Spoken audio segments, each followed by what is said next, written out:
rumah tidak boleh untuk beribadah. Kalau mau beribadah di gereja saja. Ini kan otak somplak. Kalau rumah tidak boleh beribadah, rumah kita orang muslim ini sering dibuat sholat berjamaah, sering dibuat pengajian, sering dibuat selamatan, kendurian, tahlilan, mauludan bahkan. Biasa saja. Siapa bilang beribadah harus di gereja atau di masjid atau di wihara? Kita boleh beribadah di rumah kita masing-masing, mungkin dengan 1, 2, 3, 4 orang teman. Aturan mana yang dilanggar oleh mahasiswa-mahasiswa itu? Justru aturan dari ketua RT setempat dan kelompoknya yang otaknya somplak ini yang menurut saya yang banyak melanggar peraturan.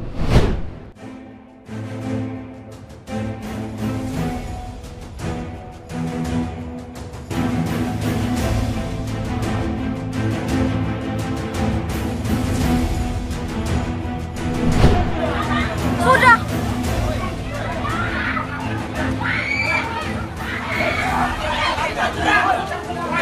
Berdarah-darah dia. Kenapa kamu? Kena pisau? Kena pisaunya. Dia pakai pisau? Iya. Pas teman saya ngadain ibadah doa Maria. Terus RT ngomong. RT namanya siapa? Namanya Diding. Lu nggak ngargain gue jadi RT di sini. Udah gue bilangin kagak boleh ibadah di sini. Kalau lu mau ibadah ke gereja sono. Kalian berani-beraninya tidak menghargai saya sebagai RT di sini gitu. Mahasiswa-mahasiswi yang sedang melakukan ibadah umat Kristen. Lalu terjadilah pemukulan bahkan pembacokan yang hari ini kami laporkan. Halo sahabat Indonesia, kita bertemu kembali dalam Opini Rudi. Sahabat Indonesia, saya membaca berita beberapa hari terakhir ini cukup geram saya terkait dengan sifat intoleransi sebagian orang di Indonesia ini kok masih saja ada. Dulu pernah saya mengkritisi tentang penggerebekan sebuah gereja di Lampung. Sekarang muncul kembali. Kali ini hanya selemparan batu dari Jakarta, dari ibu kota negara. Tepatnya di Tangerang Selatan. Ini ceritanya sekelompok mahasiswa dari Universitas Pamulang yang beragama Katolik sedang melakukan doa rosario. Ini doa biasa, tidak mengganggu orang, tidak mengganggu siapa-siapa, tidak pakai musik hingar-bingar, tidak mengkooptasi jalan raya, hanya di sebuah rumah. Itu doa rosario, itu doa yang sangat sakral buat umat Katolik. Tiba-tiba sama Pak RT dan kelompoknya digerebek habis-habisan dan mereka datang dengan membawa senjata tajam, memukuli mahasiswa, bahkan banyak juga mahasiswa perempuan, dan bahkan ada juga yang sempat kena bacok entah apanya. Alasannya mereka rumah tidak boleh untuk beribadah, kalau mau beribadah di gereja saja. Ini kan otak somplak. Kalau rumah tidak boleh beribadah, rumah kita orang muslim ini sering dibuat sholat berjamaah, sering dibuat pengajian, sering dibuat selamatan, kendurian, tahlilan, mauludan bahkan. Biasa saja. Siapa bilang beribadah harus di gereja atau di masjid atau di wihara? Kita boleh beribadah di rumah kita masing-masing, mungkin dengan 1, 2, 3, 4 orang teman.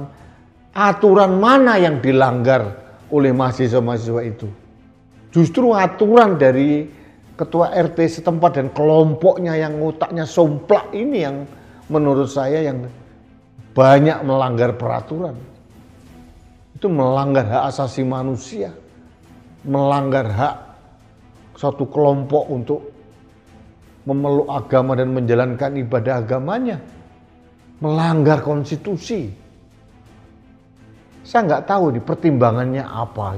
Jujur saya tidak habis pikir dengan orang-orang seperti itu. Saya beragama Islam gitu. Jujur saya malu melihat kelakuan sekelompok orang yang berperilaku seperti itu. Itu tidak mencerminkan Islam yang sebenarnya. Justru kelakuan mereka itu memperburuk citra Islam. Islam itu adalah rahmatan lil alamin, rahmat bagi sekalian alam, bukan sekedar rahmat bagi hanya orang Islam. Alam berarti manusia dengan segala keberagamannya, lingkungan hidup, binatang itu dirahmati oleh kehadiran Islam. Jadi saya tidak habis pikir ini. Ini kelompok-kelompok yang tersesat oleh ajaran, mungkin pengajar agama, pendakwah agama yang alirannya itu aliran yang sangat menyesatkan. Kita sudah menyepakati bahwa di Indonesia itu ada 6 agama sah yang diatur dan diakui oleh negara. Diatur oleh konstitusi. Agama Islam, Kristen, Katolik, Hindu, Buddha, Konghucu itu agama resmi. Artinya semua umat beragama dari 6 agama ini berhak menjalankan ibadahnya, menjalankan ritual keagamaannya tanpa gangguan dari pihak manapun. Kadang-kadang mereka lupa di teman-teman kelompok kecil ini. Mereka itu kalau lagi pengajian misalkan itu menutup jalan, pakai speaker yang sangat besar, luas, kencang. Apakah mereka tidak berpikir mengganggu gitu? Pertanyaannya, adakah yang menggerebek mereka? Tidak ada, karena mereka merasa mayoritas. Apa begini kelakuan mayoritas? Jujur saya sebagai bagian dari mayoritas itu malu kalau melihat kelakuan seperti ini. Nabi itu mengajarkan kasih kepada sesama manusia. Nabi Muhammad itu mengajarkan itu. Kalau kalian tidak mengikuti ajaran Nabi Muhammad, perilaku budi baik Nabi Muhammad, lalu siapa yang kalian ikuti? Abu Jahal, Abu Lahab mungkin? Jadi saya mengecam keras kelakuan barbar dari sekelompok orang yang mempersekusi dan melukai saudara-saudara kita yang beragama Katolik yang sedang beribadah itu. Dan saya mohon kepada aparat kepolisian setempat harus proaktif menelusuri dan mempidanakan. Bagi saya ini bukan hanya ada unsur pemidanaan, tapi ada unsur penistaan agama juga. Selain melakukan tindak pidana kekerasan, mereka juga ada penistaan agama. Saya bisa membayangkan bagaimana kalau kita sedang pengajian di rumah kita, digerebek oleh tetangga kita. Itu kan sama saja. Doa Rosario itu adalah doa yang sakral bagi umat Katolik. Biarkanlah mereka beribadah dengan tenang, tidak mengganggu. Apa sih yang diganggu dengan doa-doa kepada Tuhan, padahal Tuhannya sama. Jadi saya kadang-kadang berpikir keras ini, bagaimana mengatasi ini? Bagaimana dalam 10 tahun ini kita tidak ada kemajuan masalah sikap toleransi untuk menghormati keberagaman di Indonesia ini. Bhinneka Tunggal Ika sudah menjadi semboyan negara kita. Jadi artinya itu harus diterapkan, apalagi dipayungi dengan aturan dalam konstitusi. Tidak ada aturan di bawahnya pun siapapun, mulai FKUB lah, kesepakatan Pemda, atau mungkin keputusan RT yang bisa mengalahkan konstitusi kita. Sekali lagi saya katakan, kebebasan memeluk agama dan menjalankan ritual agama itu dijamin oleh Undang-Undang Dasar 1945. Jadi sekali lagi saya mohon kepada aparat kepolisian untuk melindungi umat agama apapun untuk menjalankan ritual agamanya dengan baik, dengan tenang, dengan damai. Dan itu merupakan citra buruk bagi Indonesia. Orang-orang seperti kelompok yang menggerebek itu tidak sadar bahwa ini masalah ini viral dan itu ditonton oleh seluruh dunia. Mereka itu adalah promosi buruk buat Indonesia. Seolah-olah Indonesia itu negara barbar. Padahal kita punya Pancasila. Kita punya negara, kita punya aturan, kita punya semboyan, kita punya falsafah kehidupan bernegara dan bermasyarakat yang bernama Pancasila. Di dalam Pancasila ada Bhinneka Tunggal Ika.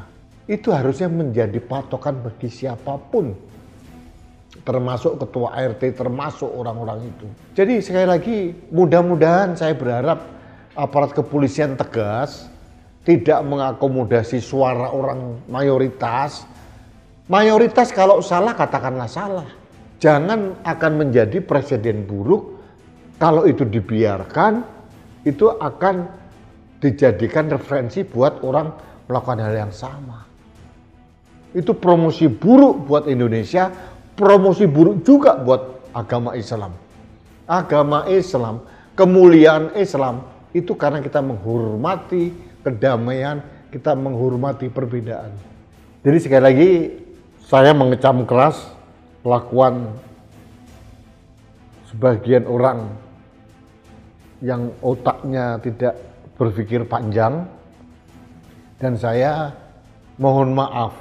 Saya sebagai orang muslim mohon maaf kepada adik-adik saya mahasiswa di Universitas Pamulang yang doa rosarionya diganggu oleh sekelompok orang yang berpikiran sempit.